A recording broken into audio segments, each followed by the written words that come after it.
नमस्कार सगळ्यांना. आता पुढचा जो पिल्लर आहे तो म्हणजे इंग्लिश रायटिंग. तर त्या संदर्भात आपण आज बघणार आहेत, की मराठी व्यंजन जे आहेत, ज्याला आपण कॉन्सोनंट्स म्हणतो, ते कुठले-कुठले आहेत आणि त्याचं स्पेलिंग काय आहे.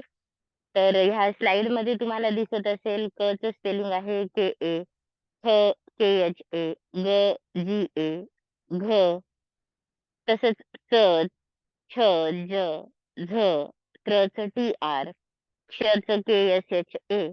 तर तुम्ही सगळ्यांनी हा स्लाईडचा एक स्क्रीनशॉट घेऊ शकतात आणि हे स्पेलिंग एकदा लिहा आणि पुन्हा-पुन्हा वाचत राहा. तर स्पेलिंग बनवत असताना तुम्हाला खूप सोपं जाईल. तर स्वर आणि व्यंजन जे आहेत, तर ए, ई, आय, ओ, यू हे जे व्यंजन आहेत, आ, इ, ई पासून ते आहा पर्यंतचे स्पेलिंग्स. तर हे दोन्हीही स्पेलिंग्स तुम्ही पूर्ण करा आणि तो आहे मराठी रायटिंगचा बेस.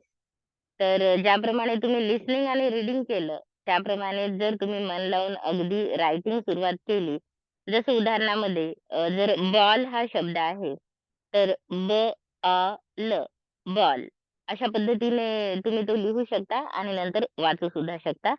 अजून डिटेलमध्ये आपण पुढच्या व्हिडिओमध्ये बघणार आहेत, की ह्या स्पेलिंग्सचा उपयोग करून आपण कशा पद्धतीने जास्तीत जास्त राईट करू शकतो. बेसिक ही स्लाईड तुम्ही एकतर फोटो काढून घेऊ शकतात आणि स्टे ट्यून ह्या सगळ्याच लिसनिंग, रीडिंग आणि रायटिंगचा बेस असल्यानंतर स्पीकिंग फ्लुएंटली होणारच निश्चितच. Thank you everyone for viewing the videos and I'm really grateful for all of you.